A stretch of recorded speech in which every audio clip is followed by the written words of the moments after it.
worship in spirit. As I listened to wisdom, it was difficult to comprehend anyone, even this great cloud of witnesses, desiring authority or position in his presence. It seemed that in every moment I had spent here, he had become greater in glory and authority, and I knew that my vision of him was still limited. Just as the universe was obviously expanding at a great pace, and the vastness of it was already incomprehensible, our revelation of him would likewise be expanding for eternity. How could mere humans ever represent you? I questioned. When my Father moves his little finger, the whole universe trembles. To shake the nations with your words does not impress anybody who dwells here.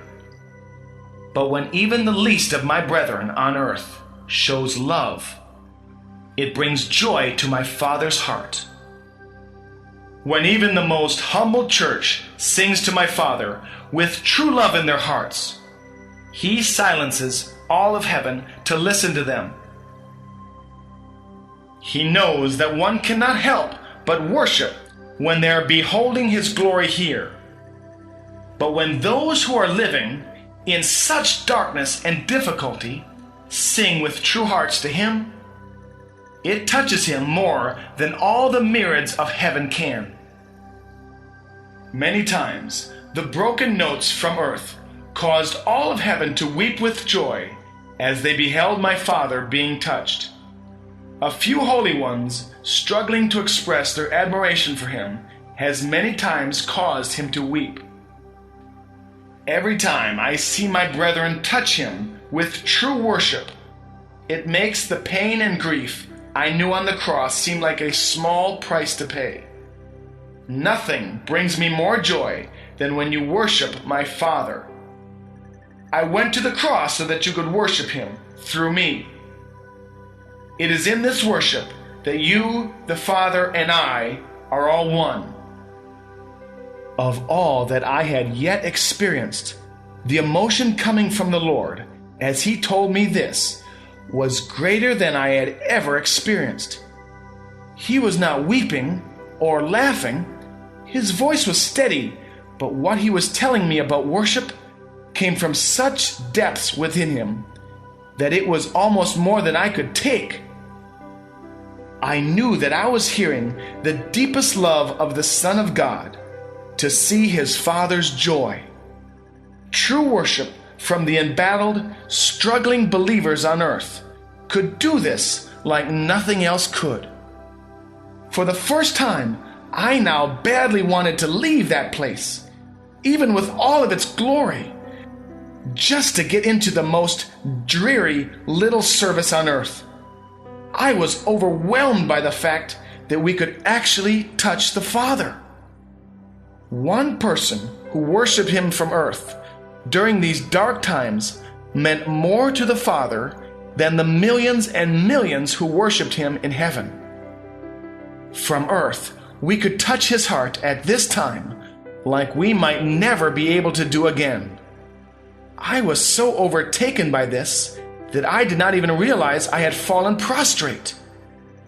I then fell into something like a deep sleep. I saw the Father. Millions and millions were attending him. His glory was so great, and the power of his presence so awesome, that I felt that the whole earth could not even measure as a grain of sand before him. When I had once heard his audible voice, I felt like an atom standing before the sun. But when I saw him, I knew that the sun was like an atom before him. The galaxies were like curtains around him. His robe, it was composed of millions and millions of living stars. Everything in his presence was living. His throne, his crown, his scepter. I knew that I could dwell before him forever and never cease to marvel. There was no higher purpose in the universe than to worship him. Then the Father became intent on one thing. all of heaven seemed to stop and watch. He was beholding the cross, the Son's love for his Father, which he continued to express through all the pain and darkness that was coming upon him, touched the Father so deeply that he began to quake. When he did, heaven and earth quaked. When the Father closed his eyes, heaven and earth grew dark. The emotion of the Father was so great that I did not think that I could have survived if I had beheld the scene for more than the brief moment that I did. Then I was in a different place, beholding a worship service in a little church building. As sometimes happens in prophetic experiences, I just seemed to know everything about everyone in the battered little room. All were experiencing severe trials in their lives. But they were not even thinking about them here. They were not praying about their needs. They were all trying to compose songs of thanksgiving to the Lord. They were happy, and their joy was sincere. I saw heaven, and all of heaven was weeping. I then saw the Father again, and knew why heaven was weeping. They were weeping because of the tears in the eyes of the Father. This little group of seemingly beaten down, struggling people had moved God so deeply that he wept. They were not tears of pain, but of joy. When I saw the love that he felt for those few worshipers, I could not contain my own tears. Nothing I had experienced gripped me more than this scene. Worshiping the Lord on earth was now more desirable to me than dwelling in all the glory of heaven. I knew that I had been given a message that could help prepare the saints for the battles that remained on the earth. But now, this did not mean nearly as much to me as trying to convey how we could touch the Father. Genuine adoration, expressed by even the most humble believer on earth, could cause all of heaven to rejoice. But even more than that, it touches the Father. This is why the angels would rather be given charge over a single believer on the earth than to be given authority over many galaxies of stars. I saw Jesus standing next to the Father, beholding the joy of the Father as he watched the little prayer meeting. He turned to me and said, "This is why I went to the cross. Giving my Father joy for just one moment would have been worth it all. Your worship can cause him joy every day. Your worship, when you are in the midst of difficulties, touches him even more than all the worship of heaven. Here, where his glory is seen, the angels cannot help but to worship him. When you worship him without seeing his glory in the midst of your trials, that is worship in spirit and in truth. The Father seeks such to be his worshipers. Do not waste your trials. Worship the Father, not for what you will receive, but to bring him joy.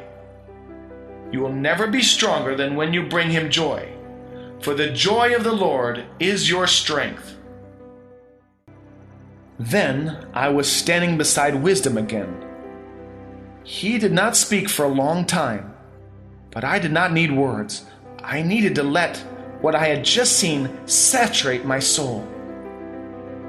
I tried to fathom the great business that we had been given, just to be the Father's worshipers. To him, the sun was like an atom, and the galaxies like grains of sand. Yet he listened to our prayers, enjoying us continually as he beheld us, and I was sure often grieving for us. He was much bigger than a human mind could ever conceive, but I knew that he was also the most emotional being in the universe. We could touch God. Every human being had the power to cause him joy or pain. I had known this theologically, but now I knew it in a way that shattered the seemingly importance of everything else. There was no way I would ever have words to convey this, but I knew that I had to spend what time I was given on earth worshiping Him. It was like a new revelation. I could actually bring God joy. I could bring Jesus joy. I understood what the Lord had meant when He said that this is why He went to the cross. Any sacrifice would be worth it to just touch His heart for the briefest of seconds. I did not want to waste another moment when I knew that it could be spent worshiping Him.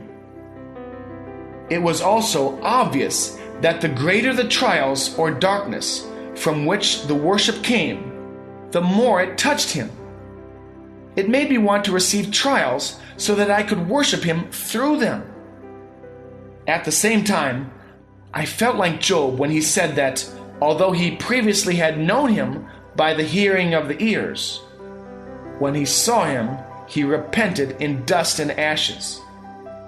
I was like Philip, who had been with Jesus for so long and did not know that he was seeing the Father through him. How astonishing our dullness must be to the angels. Then wisdom spoke again. Remember the potential for even the least of my little ones to touch the heart of the Father. That alone makes their value greater than any price. I would have gone to the cross again for a single one of these. I also feel your pain. I know your trials because we share them. I feel the pain and the joy of every soul. That is why I still intercede continually for all of you. There will be a time when all tears are wiped away from every eye. There will be a time when only joy is known again. Until then, pain can be used. Do not waste your trials. Your greatest worship and the greatest expression of your faith that pleases us will come in the midst of your trials. You must see me in your own heart. You must see me in others. You must see me in the great and in the small. Just as I appear differently in each of these who now stand before you, I will come to you in different people. I will come to you in different circumstances. Your highest purpose is to recognize me, to hear my voice, and to follow me. As I turned to look at wisdom, he was not there. I looked all around. I could feel him everywhere, but could not see him. I then looked back at the witnesses who stood before me. He was there. I could not see him, but in a more profound way than I had ever known before, he was in each one of them. As the reformer began to speak, it was his own voice, but I could hear the voice of wisdom in him, just as when he spoke to me directly. He has always been in us. He is in you. He is in those whom you must return. From time to time he will appear to you again. But you must know that when you do not see him as he appears, you can better recognize him where he dwells, in his people. He is wisdom. He knows how, when, and through whom to speak to you. The ones through whom he speaks to you are part of the message. Remember what he said when he wept over Jerusalem. From now on you shall not see me until you say, "Blessed is he who comes in the name of the Lord." You will not see him unless you can see him in those whom he sends to you. It is easy for me to see and hear him in you, I replied. But it is not nearly so easy with those on earth who have not been glorified yet. It is not meant to be easy there, Angelo replied. To search for him is the call of the kings who will reign with him. Those who love him and who love the truth will search for him more than they would the greatest treasures or conquests. Conquered by Him. The greatest calling of all is to be fully conquered by Him. A man who I did not recognize offered, stepping toward the front. "I should know," he added, and then told me his name. I was shocked that this man would be found in the company of the saints. He had been a great conqueror, but I had always believed that he had done more damage to the name of Christ than possibly anybody else. "I, too, found the grace of the cross before the end of my time," he said. "You are not just going back to conquer for Him, but to be conquered by Him. If you will devote yourself to surrendering to Him, He will use you to conquer in His name. True conquest is to capture the hearts of men with the truth that sets them free. Those who follow Him more closely will be used to conquer the most, and will be the greatest of kings. On earth, these will seldom realize that they have conquered anything. They will not see what they have really accomplished until they get here. Those who lay up great treasures on earth, even treasures that may be considered spiritual, will have little here. On earth, you cannot measure eternal treasures," Paul said. "When I died, it looked like everything for which I had given my life to building on earth had already perished. The churches I had given my life to raising up were falling into apostasy, and even some of my closest friends were turning against me. During my last days, I felt that I had been a failure. Yes, but even I counted Paul as a spiritual father," the great conqueror continued, "as do most of us who are here. Most who will come through the great battle of the end will be victorious because Paul was faithful to stand for the truth. You will not measure true spiritual fruit rightly while you are on the earth. You can only measure your true success by how much more clearly you are able to behold the Lord, by how much better you know His voice, and by how much more you love the brethren." Then Paul spoke again. "For months before my execution, I did feel like a failure. However, on the day of my execution, I was reminded of Stephen, who I had watched die at my own feet years before. The memory of the light that was on his face that day had carried me through many trials. I always felt that he had somehow died for me so that I could see the true light. I knew that if I died like Stephen, then even if everything else I had done had been futile, it would ensure that my life would not have been in vain. I was so thankful that I really was dying for the sake of the gospel, even if it did not look like my ministry had accomplished very much. As the revelation of this came upon me, so did the grace. And my last day on earth was the most wonderful of all. I then realized that I had lived and sincerely tried to die daily to my own desires in order to serve the gospel. Every time I denied myself, there were eternal seeds planted, even though I could not yet see them in the temporary realm. Being here, I can now see that this is certainly true. You must not try to judge by the fruit you see on earth, but do what you must do because it is right. Even so, more than bearing fruit, your call must be to know the Lord. If you seek Him, you will always find Him. He is always near to those who draw near. Many want His presence, but they do not draw near. You must do more than want Him. You must seek Him. This is part of your call. There is no higher purpose. Your victory will be measured by your seeking. You will always be as close to Him as you want to be. Your victory in life will be according to your desire for Him. Then Paul lifted his hand and pointed to me. You have been given much, and much will be required of you. Even if you bury many of the talents entrusted to you, you can accomplish far more than others. But you will have failed in your commission. You must never measure yourself by others, but keep pressing forward, seeking more of Him. And yet, with all the glory that will be revealed to you, never take off that cloak.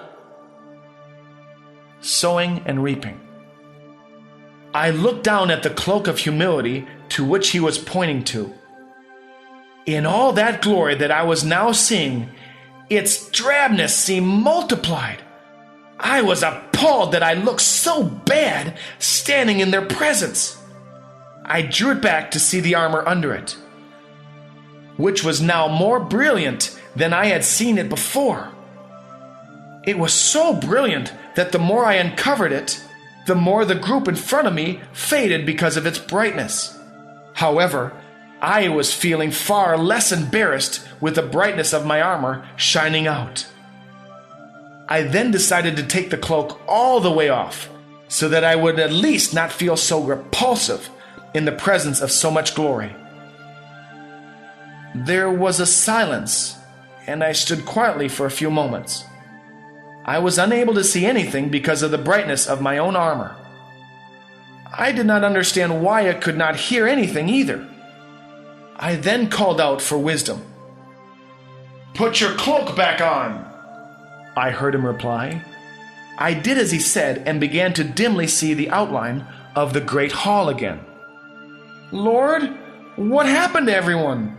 Why is everything so dim again?" "You can see nothing here without wearing that cloak." "But I have it on now. I still cannot see very well," I protested, feeling a terrible desperation. "Every time you take off humility, you will be blinded to the true light, and it will take time for you to be able to see it again." Even though I was beginning to see the glory again, it was nothing like before. My vision was coming back, but very, very slowly. I was grieved beyond words. "Where is Paul?" I asked. "I know that he was about to tell me something very important." "When you took off your cloak, all of those who were here departed." "Why? Why would they depart just because I took off my cloak? I was just embarrassed by my appearance. Did that offend them?"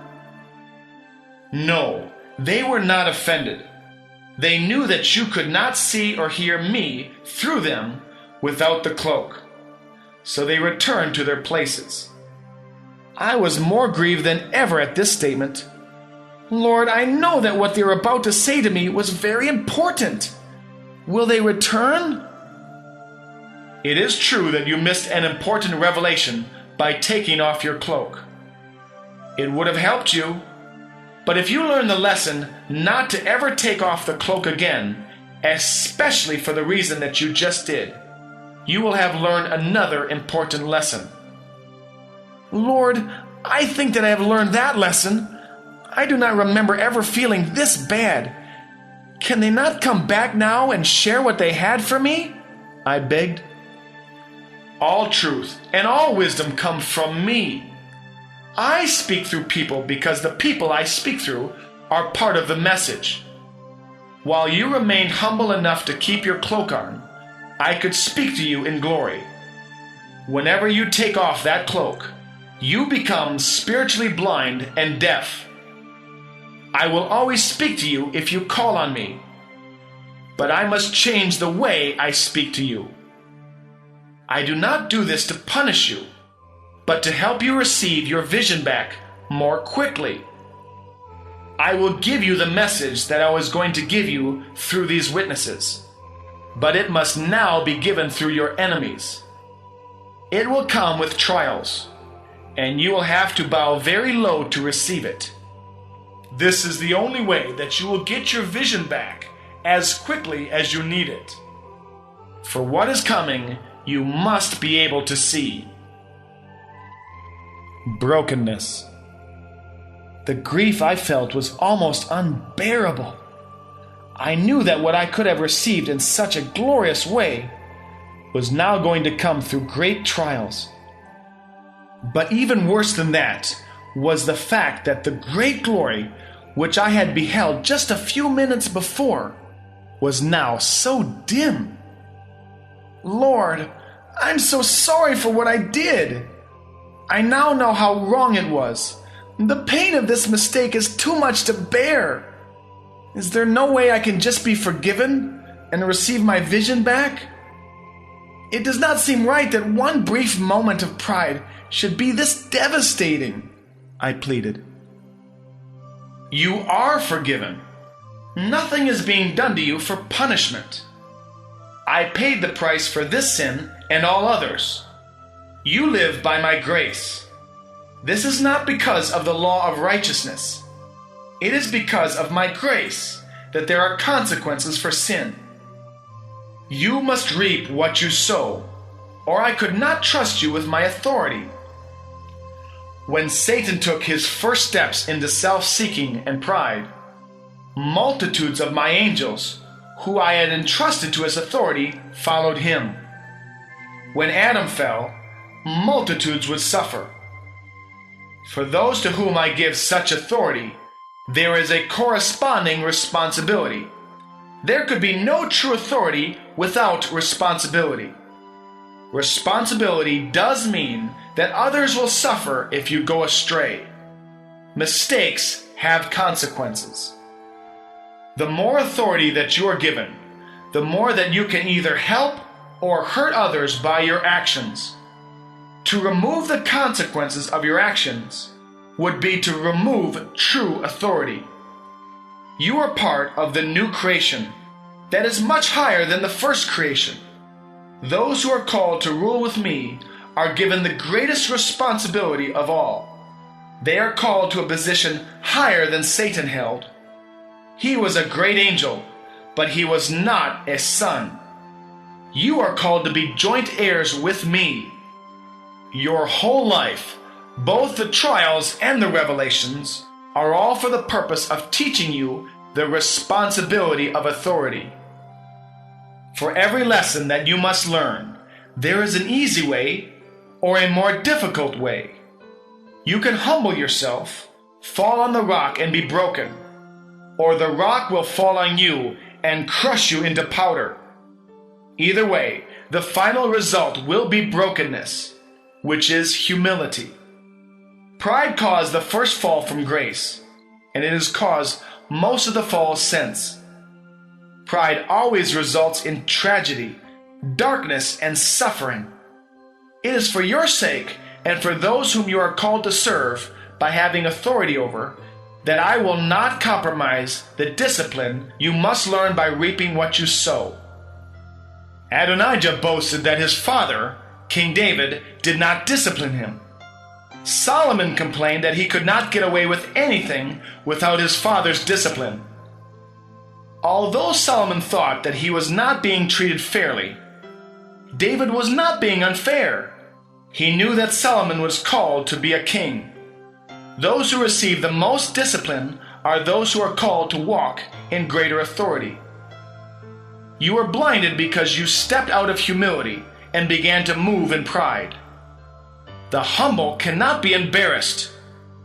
When you start to feel embarrassed, it is because you are beginning to move in pride. Let the embarrassment be a warning that you have departed from wisdom. Never let embarrassment control your actions. If it does, you will fall even further. Learn to embrace every opportunity to be humbled, knowing that I will then be able to trust you with more authority. Do not boast in your strengths, but in your weaknesses. If you will openly talk more about your failures in order to help others, I will be able to more openly display your victories. For everyone who exalts himself shall be humbled, and he who humbles himself shall be exalted.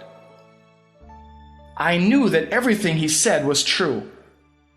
I had preached the same message many times. I thought of how Paul had warned Timothy to pay attention to his own teachings, and I realized that I needed my messages more than those to whom I preached. Now I was more ashamed by my shining armor than of the humility cloak that I wore. I pulled the cloak even tighter. When I did this, my eyes brightened and my vision grew strikingly better, even though it was still far from what it had been. I turned to see the door. I was afraid to go back through it, at least until I had received more of my vision back. "You must go now," Wisdom said. "What is on the other side?" I asked. "Your destiny," he replied. I knew that I must go. I was still very sorry that I could not enter the door again with the vision that I had previously had, because I knew how dark it was on the other side. I will be even more dependent on others for a time. I thought I had to commit myself to trusting the Lord and not my own vision. Immediately, my eyes grew brighter again. I started to look once more back at the great hall to see if they were as bright as they had been, but decided not to. I just determined that it was better now not to look back. Then Wisdom appeared beside me, almost as brilliant as before. My eyes had adjusted to the light so quickly that I could now look at him. He said nothing, but just looking at him gave me great courage. Even so, I still felt remorse that I had not heard all of the message I had been about to receive from the great cloud of witnesses. If remorse is turned into resolve, the trial will be much easier. Then, when your enemies appear to exalt themselves over you, you will grow even more in authority to prevail over my enemies. When I looked at the door, I was amazed. I saw so much more on it now than I had seen before. I thought that it was a different door. It seemed to have grown still more beautiful and was unlike any door I had ever seen, even in this realm. There were exalted titles written in a most beautiful script, all in gold and silver. There were beautiful jewels I did not recognize, but that were so compelling it was difficult to turn my gaze from them. They were all alive. I then realized that the entire door was alive. As I gazed at the door, Wisdom laid his hand on my shoulder. "This is the door to my house." When he said this, I immediately understood that the attraction I now felt for this door was the same that I felt when I looked at him. It was him somehow. How could anything this beautiful have looked so plain and uninviting before? I pondered. The Lord answered my unspoken question. "You cannot see my house as it is until you see me in my people. As you began to really hear me through my people, just before you took off your cloak, your eyes were open to begin seeing my house as it is. There is much more glory to be seen in it than you can now behold. This is the door, but there is much more. When you return to the realm of your own time, this is what you must seek. This is what you must lead my people to. This is what you must fight for, and this is what you must help to build. My house." With Wisdom's hand upon me, I walked toward the door. It did not open, but I passed right through the midst of it. I did not believe that there is a human language that could describe what I felt as I passed through. I saw the glory of all the ages in a single moment. I saw the earth and the heavens as one. I saw myriads of angels, and I saw myriads of people who were more glorious than any angel I had yet seen. These were all serving in his house. Now I knew the call. even though I had already been through so much. I knew my quest was just beginning.